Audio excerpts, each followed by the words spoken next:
Federal FM မန်လေးကိုအားပေးနားဆင်ကြတဲ့သောရရှင်မိဘပြည်သူများအားလုံးကိုမင်္ဂလာပါလို့ဦးစွာပထမတော့ကွန်ဆက်သားပါရခင်ဗျာတို့ Federal FM မန်လေးကအပတ်စဉ်စီစဉ်တက်ဆက်ပေးနေကြဖြစ်တဲ့ Federal Interview ကဏ္ဍကနေကြိုဆိုလိုက်ရပါတယ်ခင်ဗျာကျွန်တော်ကတော့ Federal FM မန်လေးကမောင်တုံညဖြစ်ပါတယ်ဒီဘက်ကျွန်တော်တို့ Federal Interview ကဏ္ဍမှာဖိတ်ခေါ်ထားတဲ့သူကတော့အညာပြတိုင်းတောင်လေးတပိတ်ကော်မတီအဖွဲ့ဝင်ဖြစ်တဲ့မတ်ဖူးပွင့်ဝေကိုကျွန်တော်တို့ဖိတ်ခေါ်ထားတာဖြစ်ပါတယ်ကျွန်တော်တို့မတ်ဖူးပွင့်ဝေနဲ့အတူကျွန်တော်တို့အညာဒေသကတော်လှန်ရေးပညာရေးလူသားစာနာထောက်ထားမှုကဏ္ဍနဲ့စစ်ရှောင်ပြည်သူတွေကြုံတွေ့နေရတဲ့အခက်အခဲတွေကိုမေးမြန်းတင်ဆက်ပေးသွားမှာဖြစ်ပါတယ်ခင်ဗျာဟုတ်ကဲ့ညီမလေးမင်္ဂလာပါခင်ဗျာဟုတ်ကိုရင်မင်္ဂလာပါဟုတ်ကဲ့ပါအခုလိုတော်လိုင်းအလုပ်တွေအားမလက်တဲ့ဂျာကနေပြီးတော့ကိုရီးယားအစီအစဉ်မှာလာရောက်ပြီးတော့ဖြေကြားပြီးတဲ့အတွက်အခုတို့ Federal FM မန်လေးဝိုင်းတော်သူဝိုင်းတော်သားများကဥစွာပထမကျေးဇူးတင်ရှိပါတယ်လို့ပြောကြားလိုပါတယ်ညီမလေးဟုတ်ကဲ့ပါဟုတ်ကဲ့ပါညီမလေးအဆင်သင့်ဖြစ်တယ်ဆိုရင်ဒီကနေ့ interview လေးစလိုက်ပါမယ်နော်ဟုတ်ကဲ့ပါရပါပြီဟုတ်ပထမအဦးဆုံးအနေနဲ့ဒီလက်ရှိတော်လန်ရေးရဲ့အခြေအနေကိုမေးပြရစီလက်ရှိຫນွေဦးတော်လန်ရေးရဲ့တိုင်းပြည်လုံးအတိုင်းတာအရဗဂတိအနေထားဘယ်လိုရှိနေသလဲအကောင်းဘက်ကိုဥတည်နေသလားစိန်ခေါ်မှုတွေများနေမလားခင်ဗျာဟုတ်ကဲ့စိန်ခေါ်မှုတွေများတယ်လို့ပြောလို့ရမယ်ပေါ့နော်ကျွန်တော်တို့ဒီຫນွေဦးတော်လှန်ရေးကကျွန်တော်တို့ပြောမယ်ဆိုလို့ရှိရင်လက်လုံတူမီကနေစခဲ့ကြတယ်တပိတ်ပေါ့နော်တပိတ်ကနေလက်လုံတူမီတွေနဲ့ဒီစခဲ့ကြတဲ့တော်လှန်ရေးဖြစ်တယ်ပေါ့နော်နောက်ကြတော့ဒီကိုထုကိုထတော်လှန်ရေးဖြစ်တယ်ဆိုတာလေးလည်းထပ်ဆောင်ပြောလို့ရတယ်ပေါ့နော်ဘာလို့လဲဆိုတော့ဒီနိုင်ငံတကာရဲ့ဒီဘယ်လိုပြောရမလဲလစ်လူရှိမှုတွေလည်းအများကြီးရှိတယ်ပေါ့နော်ကျွန်တော်တို့တွေကဒီဒီမိုကရေစီ Federal Democracy တက်စူးစမ်းတယ်ဆိုပေမဲ့လေဒီကိုထုကိုထဒီပြည်သူမှပြည်သူတို့ပဲသွားတဲ့တော်လှန်ရေးဖြစ်တယ်ဆိုတော့ပို့ပြီးတော့စိန်ခေါ်ချက်တွေအခက်အခဲတွေများတယ်ပေါ့နော်အခုဆိုလို့ရှိရင်လေဒီတော်လှန်ရေးကြာလာတဲ့အခါမှာဒီပြည်သူတို့အနေနဲ့ဒီတက်လုံတွေရောကြသွားတာတွေလည်းရှိတယ်ပေါ့နော်ပြည်သူတို့ရောဒီတော်လှန်ရေးအင်အားစုတွေရောပေါ့နော်တက်လုံတွေရောကြသွားတာတွေရှိတယ်အဲ့အနေထားမျိုးမှာဒါဟိုစိန်ခေါ်ချက်တွေကတော့အများကြီးပဲရှိနေသေးတဲ့အခိုက်အတန့်ကိုကျွန်တော်တို့ပြောလို့ရတဲ့အခြေအနေမှာပဲရှိသေးတယ်ဟုတ်ဟုတ်ကဲ့ပါဒီတိုင်းပြည်လုံးအနေထားနဲ့ကြုံတွေ့နေရတဲ့စီးရေးနိုင်ငံရေးဖိအားတွေအကြောင်းပြောပြီးမှတော့ဒီအညာဒေသစကိုင်း Federal Unit အတွင်းတော်လှန်ရေးအခြေအနေတွေကိုလည်းဆက်ပြီးမေးပြရစီပေါ့နော်ဒီစကိုင်းဒေသအတွင်းမှာဒီစစ်အုပ်စုရဲပေါ့နော်အနေထားနဲ့တော်လှန်အင်အားစုတွေရဲ့အခြေအနေကဘယ်လိုရှိနေမလဲခင်ဗျာတော်လှန်အင်အားစုတွေအနေနဲ့ကတော့ဒီစကိုင်းတိုင်းတွင်းဒီခုတလောပေါ့နော်ဒီရွေးကောက်ပွဲဒီစစ်တပ်ရဲ့ရွေးကောက်ပွဲပြင်ဆင်နေတဲ့ခိုက်တက်မှာဒီစစ်တပ်ကနေမှတရုတ်ရဲ့အကူအညီနဲ့ပေါ့နော်တိုင်းရင်းသားဒေသတွေကိုငြိမ်းချမ်းရေးဆိုပြီးတော့ပြောပြီးတော့သူတို့တွေမြို့တွေရယူလိုက်တယ်ပေါ့နော်တရုတ်ရဲ့အကူအညီနဲ့ရယူလိုက်တယ်အဲ့အနေထားမျိုးမှာကျွန်တော်တို့အညောင်ပို့ပြီးတော့ဖိလာတာရှိတယ်ပေါ့နော်နောက်ကြတော့ဒီရွေးကောက်ပွဲကိုအကြောင်းပြပြီးတော့ပြည်သူလူထုကိုဖိအားပေးပြီးတော့လေချောင်းတိုက်ခိုက်မှုတွေလုပ်လာတာတွေလည်းရှိတယ်နောက်ကြတော့ဒီဘယ်လိုပြောမလဲရွေးကောက်ပွဲပြုလုပ်မယ်ဆိုတဲ့ဒေတာတွေကိုပြစ်မှတ်ထားပြီးတော့ဒီစစ်ကြောင်းထိုးဝင်ရောက်မှုတွေလည်းအများကြီးပဲဖြစ်လာတယ်ပေါ့နော်ခုနေထားမျိုးကတော့အင်အားစုတွေတော်လိုင်းအင်အားစုတွေအနေနဲ့ကတော့ဒီတပ်ပေါင်းစုတွေပေါ့နော်တချို့တွေဆိုလို့ရှိရင်လည်းဒီတပ်ပေါင်းစုဖော်ဆောင်မှုအတွက်စီစဉ်ဆောင်ရွက်နေကြတယ်လည်းရှိတယ်နောက်ပြီးတော့တချို့တော့ဒီကျွန်တော်တို့နိုင်ငံရေးအရာဆိုလို့ရှိရင်တပိတ်အင်အားစုတွေဆိုလို့ရှိရင်ရွေးကောက်ပွဲနဲ့ပတ်သက်ပြီးတော့ခြေလမ်းတွေအများကြီးလှုပ်လာနိုင်တယ်ပြင်ဆင်လာနိုင်တာတွေလည်းရှိတယ်ပေါ့နော်အဲ့တော့ဒီတော်လိုင်းရေးအင်အားစုတွေရဲ့ဘက်ကပေါ့နော်ဒါပေမဲ့စစ်ရေးဘက်ကတော့ကျွန်တော်အများကြီးမသိဘူးပေါ့နော်သူတို့လည်းဒါပြင်ဆင်ဆောင်ရွက်နေရတယ်ရှိမယ်နောက်ကြတော့ဒီခုလောလောဆယ်ပိုင်းမှာဆိုရင်ဒီစစ်တပ်ရဲ့လှုပ်ရှားမှုတွေအများများလာတဲ့အခါမှာသူတို့အနေနဲ့ဒီစစ်ရေးပိုင်းမှာပို့ပြီးတော့ဖိအားတွေအများကြီးဖြစ်လာတဲ့အခါမှာစစ်ရေးပိုင်းမှာတော့တော်တော်လေးလုံဆောင်နေရတာတွေအများကြီးရှိတယ်ပေါ့နော်ဟုတ်စစ်ရေးပိုင်းတော့ကျွန်တော်အများကြီးမသိတဲ့အတွက်ကျွန်တော်တို့နိုင်ငံရေးအင်အားစုတွေဘက်ပိုင်းမှာတော့ဒီတပိတ်နဲ့ပတ်သက်တဲ့အပိုင်းတွေမှာဆိုရင်ရွေးကောက်ပွဲနဲ့ပတ်သက်ပြီးတော့သူ့ကိုတန်ပြန်တိုက်စစ်တွေအများကြီးဖော်ဆောင်နေကြတာရှိတယ်ဟုတ်ဟုတ်ကဲ့ပါဒီ လက်ရှိကြုံတွေ့နေရတဲ့စီရေးဖီအားတွေဟာပေါ့နော်စီအုပ်စုကကျင်းပမဲ့ကြော်ညာထားတဲ့ဒီအတူရောင်ရွေးကောက်ပွဲနဲ့ပတ်သက်ဆက်နွယ်မှုရှိမယ်လို့ယူဆရတယ်ပေါ့နော်ဒါဆွမ်းနာညီမလေးပြောသွားတဲ့အထဲမှာဆိုရင်လေဒီအကြမ်းဖက်စီအုပ်စုရဲ့အတူရောင်ရွေးကောက်ပွဲကြောင့်ပေါ့နော်ပြည်သူလူထုတွေဘေးစစ်တမ်းစစ်ကြောင်းထိုးတဲ့တန်းတွေကိုပုံမခန်းစားနေရတယ်လို့ဒါပြောလို့ရမလားခင်ဗျဟုတ်ပြောလို့ရတယ်ပေါ့နော်အခုလက်တလောမှာဆိုရင်တောင်မှဒီစေအုပ်စုကနေမှဒီတရုတ်ရဲ့အကူအညီနဲ့တိုင်းသားတွေကိုအလွယ်တကူရယူလိုက်တယ်တိုင်းသားတွေတိမ့်ပိုက်ထားတဲ့မြို့နယ်တွေကိုမြို့တွေကိုပြန်ပြီးတော့တိမ့်လိုက်တယ်အဲ့မှာလေဒီစကိုင်းတိုင်းအတွင်းကမြို့နယ်တွေပေါ့နော်သူကျေးရွာတွေစိုးမိုးတဲ့ဘယ်လိုလဲစီကားတဲ့နေရာတွေကိုစစ်ကြောင်းထိုးဒါတွေခက်စိတ်စိတ်ဖြစ်လာတယ်အဲ့အနေအထားမျိုးမှာစစ်ဘေးရှောင်ပြည်သူတွေများလာတယ်ရှေ့မှာဆိုလို့ရှိရင်လည်းဒီသူ့ရဲ့ရွေးကောက်ပွဲကျင်းပမဲ့မြို့နယ်202မြို့နယ်မှာဒါပါဝင်တဲ့အညာဒေတာကမြို့နယ်တွေကိုစစ်ကြောင်းထိုးတာတွေနောက်ကြတော့ဒီအဲ့မြို့နယ်တို့တားကတ်ထားပြီးတော့တက်ဆွဲတာတွေအဲ့လိုတွေပြုတ်လောက်လာရှိတယ်ပေါ့နော်အဲ့အနေထားမျိုးမှာဘုံကျဲတိုက်ခိုက်တာတွေလည်းရှိတယ်ဖိအားပေးပြီးတော့ပေါ့နော်ဒီဥပမာအနေနဲ့ဆိုရင်တပရင်ပေါ့နော်တပရင်ဆိုလို့ရှိရင်လည်းဒီစစ်အုပ်စုရဲ့ဘုံကျဲမှုပေါ့နော်ဒီကျွန်တော်တို့ဒီဘက်လာပိုင်းမှာဆိုတော်တော်လေးကိုပို့ပြီးတော့များလာတယ်ပေါ့နော်အဲ့ဒါကိုကြည်ချင်းအဖြစ်ဒါရွေးကောက်ပွဲကိုအကြောင်းပြပြီးတော့ဒီပြည်သူလူထုကိုဒါသူတို့ကိုဘယ်လိုပြောမလဲအကြောက်တရားပေါ့နော်အကြောက်တရားတစ်ဖက်မိစားတစ်ဖက်ရေမိုးတစ်ဖက်ပြောသလိုပဲပေါ့နော်ဒီလုတ်တယ်လို့ကျွန်တော်တို့မြင်မိတယ်ပေါ့နော်ဟုတ်ကဲ့ပါဒီအကြမ်းဖက်စစ်အုပ်စုကမြေပြင်ကစစ်ကြောင်းထိုးတယ်လို့ဝင်ရလဲဆောနာညီမလေးပြောသွားတဲ့လေကြောင်းတိုက်ခိုက်မှုတွေပြီးတော့မြေကြောင်းကနေပြီးတော့စစ်သင်းမောတွေနဲ့တိုက်ခိုက်တာတွေဟာတိုးလောက်လာမှာမလွဲပဲဆိုတာအကိုတို့ဒါမကြာခဏဆိုသလိုကြားနေရတယ်ပေါ့နော်ဒီစစ်အုပ်စုရဲ့လက်နက်ကြီးနဲ့လေကြောင်းဒဏ်ရဲ့အန္တရာယ်ကဘယ်လောက်ထိဒီအညာဒေတာမှာကြီးမားနေတယ်လဲပေါ့နော်ညီမဟုတ်ကြီးမားနေလဲဆိုတော်တော်လေးဆွဲပေါ့နော်ရှေ့မာရင်းကဒီမြန်မာဘောလုံးအသင်းပေါ့နော်ဘောလုံးအသင်းကိုအားပေးနေတဲ့ကြည်နေတဲ့တပရင်ကကြေးရွာတရွာကဒီလက်ဖိတ်ဆိုင်လေးမှာဘုံကျက်တိုက်ခိုက်သွားတယ်ပေါ့နော်အဲ့မှာလူတွေအများကြီးတည်တယ်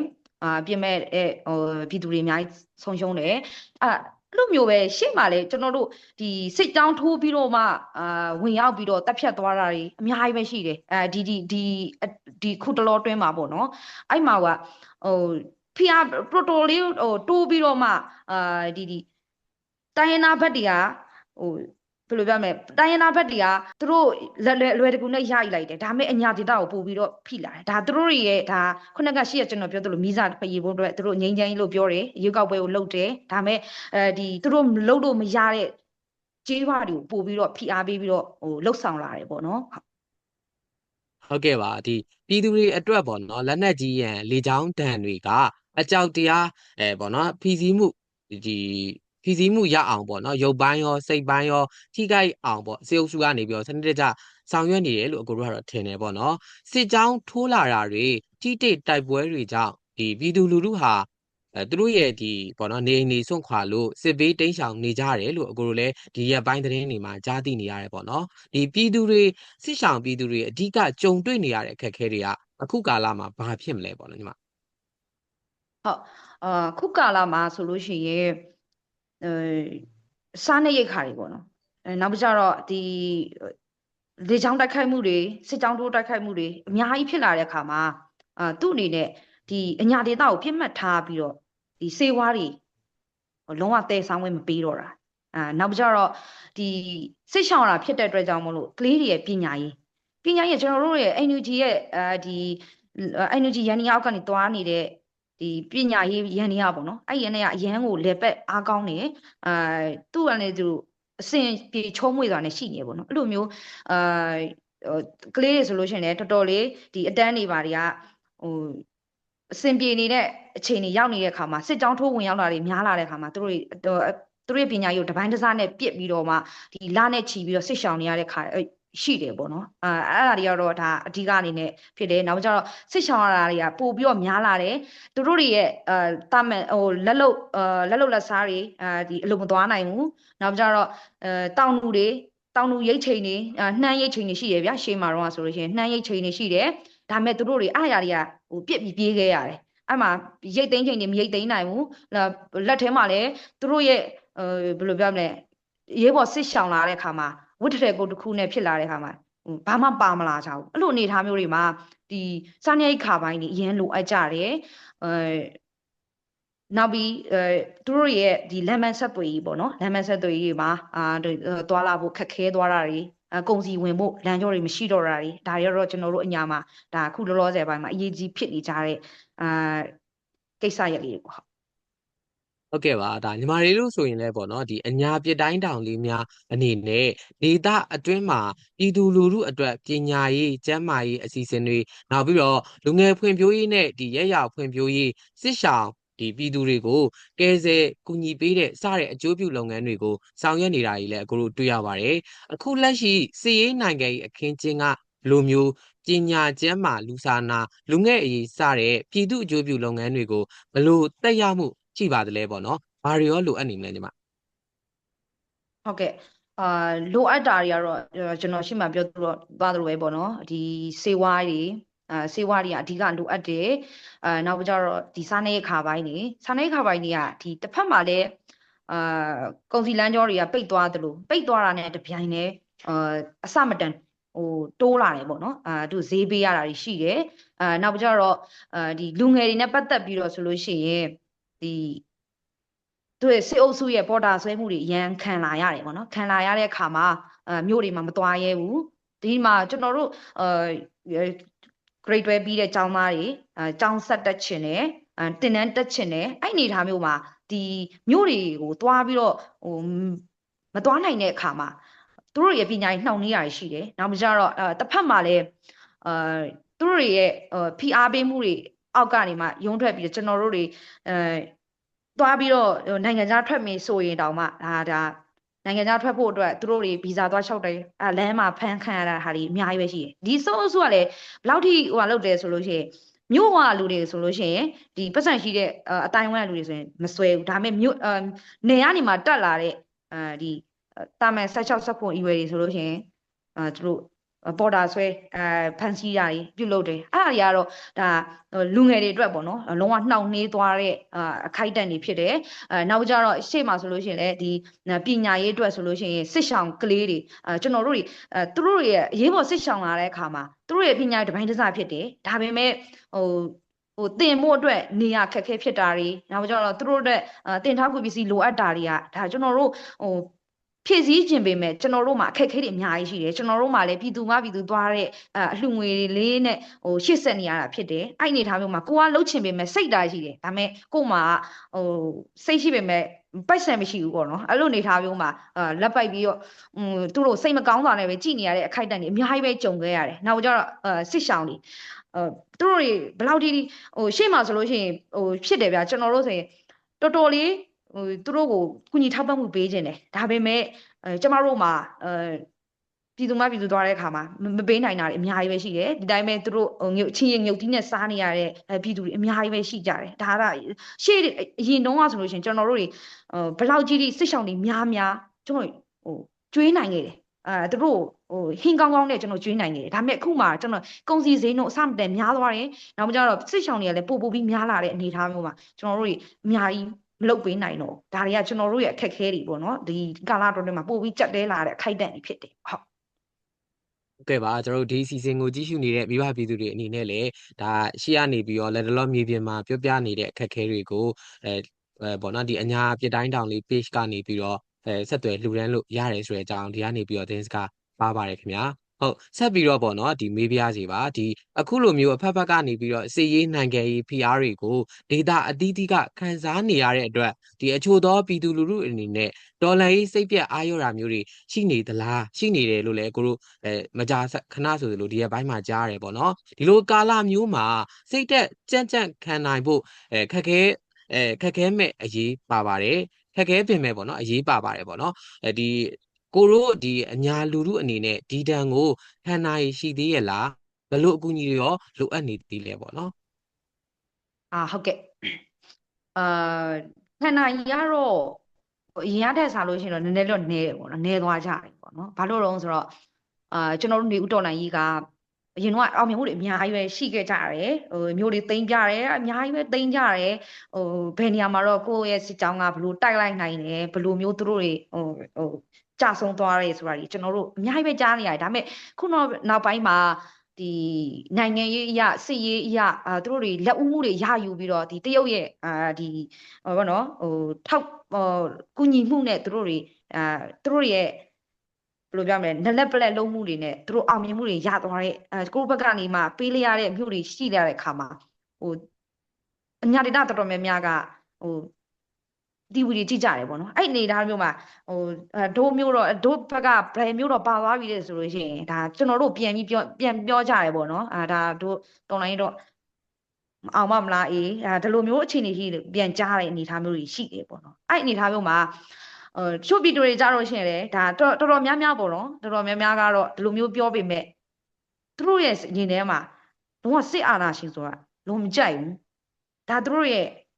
အရှိတရားပဲပေါ့နော်သူတို့အနေနဲ့ခုစကားစပြုတ်လို့မဲ့ရွေးကောက်ပဲလုံးဝလက်မခံဘူးပြည်သူလူထုအနေနဲ့မြို့ပေါ်မှာရှိတယ်သူတို့ရဲ့ဝင်ဝိုင်းမှာရှိတယ်ပြည်သူလူထုအနေနဲ့လေတနက်ထောက်ပြီးတော့သွားပြီးတော့မဲထက်ခိုင်းရင်လားသူတို့ထဲလိမ့်မယ်ဒါပေမဲ့သူတို့လုံးဝမကြိုက်ဘူးသူတို့မလို့သူတို့ရဲ့စိတ်ဆန္ဒမှာလုံးဝအာဏာရှင်မကြိုက်ဘူးဆိုတာတော့လုံးဝအသေးကြတယ်ဒါပေမဲ့သူတို့ရဲ့ခန္ဓာကြီးတွေကအခုချိန်ထိတော့ကောင်းသေးလို့တော့ပြောလို့ရတယ်ပေါ့နော်အညာဒေတာမှာလုံးဝဒီဘယ်နေရာပဲသွားဘယ်အချိန်ကိုပဲသွားတာဒါသူတို့ PDF ဒီသူတို့ရဲ့သားသမီးတွေဖြစ်တယ်သူတို့တွေဘယ်နေရာမှာပဲနေကျွန်တော်ထောက်ပံ့မှုတွေပေါ့နော်ရက်ဆိုင်မသွားဘူးသူတို့တွေအနေနဲ့စစ်အာဏာရှင်လာတယ်စစ်ကောင်စီလာတယ်ဆိုရင်ပြေးကြတယ်ဒါပေမဲ့ရောက်တဲ့နေရာကနေကျွန်တော်တို့တပိတ်ခေါ်တဲ့အတိုင်းလိုက်ကြတာပဲဒါသူတို့တွေအနေနဲ့သူတို့ဘယ်လိုပြောမလဲသူတို့တက်လုံတွေအများကြီးရော့သွားပေမဲ့သူတို့ရဲ့ကြံရှိတဲ့အားတွေနဲ့ဆက်ပြီးတော့ယုံကြတဲ့အပိုင်းတွေပေါ့နော်ဟုတ်ကဲပါဒီနိုင်ငံတဝန်းကမိဘပြည်သူတွေကအခုလိုအကြက်တဲကာလာမျိုးမှာစိတ်ခွန်အားပေးစကားလေးညီမလေးအနေနဲ့ပြောစီလိုတယ်ပေါ့နော်မြေပြင်ကဒီလူငယ်တော်လှန်ရေးသမားတဦးအနေနဲ့ပကတိအရှိတရားကိုထင်ဟပ်တဲ့မျှော်လင့်ချက်အမားမပါတဲ့စကားလေးတစ်ခုပြောမယ်ဆိုရင်ဘယ်လိုလေးများပြောချင်လဲညီမလေးဟုတ်ကဲ့ပါအားပေးစကားအနေနဲ့ဆိုလို့ရှိရင်ကျွန်တော်တို့တွေကတုံညနေစားခဲ့တဲ့တော်လှန်ရေးဖြစ်တယ်ရှေ့မှာလည်းကျွန်တော်ပြောသွားတယ်နော်ကျွန်တော်တို့တွေကအနိုင်ကြီးပဲမဟုတ်ဘူးကျွန်တော်တို့တွေမှာလည်းရှုံးတဲ့ခါဆိုလည်းရှိမှာဒါပေမဲ့အဲ့ဒါလေးကိုကျွန်တော်တို့တွေကတောက်မခံနိုင်ဘူးဆိုလို့ရှိရင်ဒါကျွန်တော်တို့တွေကတကယ်အရှုံးကိုလက်ခံရလိမ့်မယ်ပေါ့နော်ဒါပေမဲ့ကျွန်တော်တို့ကအဲ့ဒီခုခက်ခဲနေတဲ့အချိန်လေးမှာကျွန်တော်တို့ပြည်သူအချင်းချင်းကျွန်တော်တို့တွေကရိုင်းမင်းပြီးတော့စီလုံးလုံးနဲ့တောက်ခံထားမယ်ဆိုလို့ရှိရင်ကျွန်တော်တေးကြတဲ့ဒီရွေးကိုကျွန်တော်တို့ဒီကြော်လွှားနိုင်လိမ့်မယ်လို့ကျွန်တော်ယုံကြည်တယ်နောက်ကြတော့ဒီမျိုးတော်လန်ကိုယုံကြည်ပါနောက်လူငယ်တွေကိုယုံကြည်ပါဒါကျွန်တော်တို့အများကြီးပြောပြတယ်ပေါ့နော်ပြည်သူတို့လည်းဒီတွေးတဲ့လူတိုင်းကိုကျွန်တော်တို့ပြောပြတယ်တချို့တွေဆိုလို့ရှိရင်တော်လန်ကြီးကဘာမှမသိဘူးတို့ရဲ့ကလေးတွေကိုနိုင်ငံခြားပို့မယ်ဒါမျိုးတော်လိုင်းမှာတော်တော်များများဥဆောင်နေတဲ့သူတွေလုံနေတဲ့သူတွေရှေ့တန်းမှာရောက်နေတဲ့သူတွေတော်တော်များများလူငယ်တွေဖြစ်တယ်ဒီစစ်အုပ်စုရဲ့လိုချင်တဲ့အပိုင်းကလည်းလူငယ်တွေနိုင်ငံခြားကိုထွက်ဒီနိုင်ငံခြားမှာလှုပ်ကြဒီຫນွေဥတော်လိုင်းမှာလူငယ်တွေအားဆိုင်မှု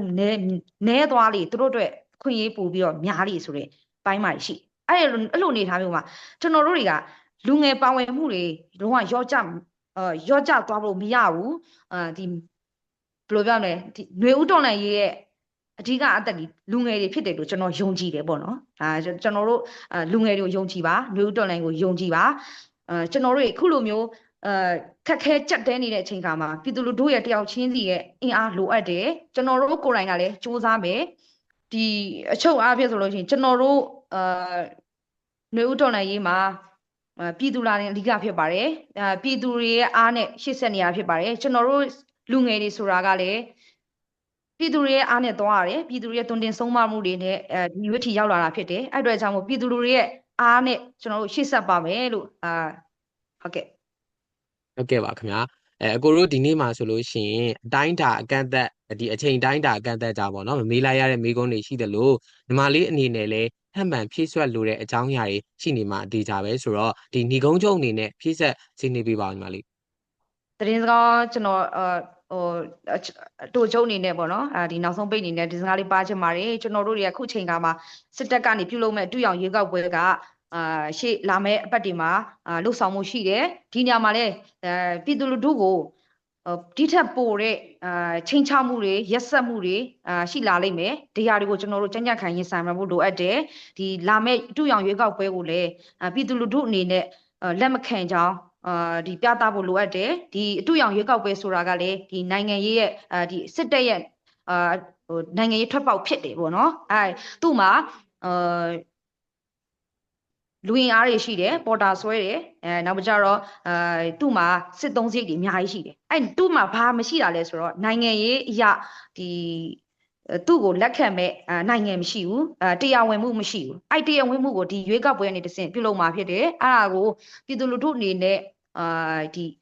စန့်ကျင်ပေးကြဖို့နောက်ပြီးကျွန်တော်တို့ကိုယ်တိုင်ကလည်းဒီ debate တွေအနေနဲ့ပြုလုပ်ဆောင်ရွက်နေရရှိတယ်အဲ့နေရာမှာလည်းပြည်သူလူထုအနေနဲ့ပူးပေါင်းပါဝင်ပေးကြဖို့အတွက်တိုက်တွန်းလို့ဆိုရင်ညီကုန်းချွတ်ရပါတယ်ကျေးဇူးအများကြီးတင်ပါတယ်ဗျ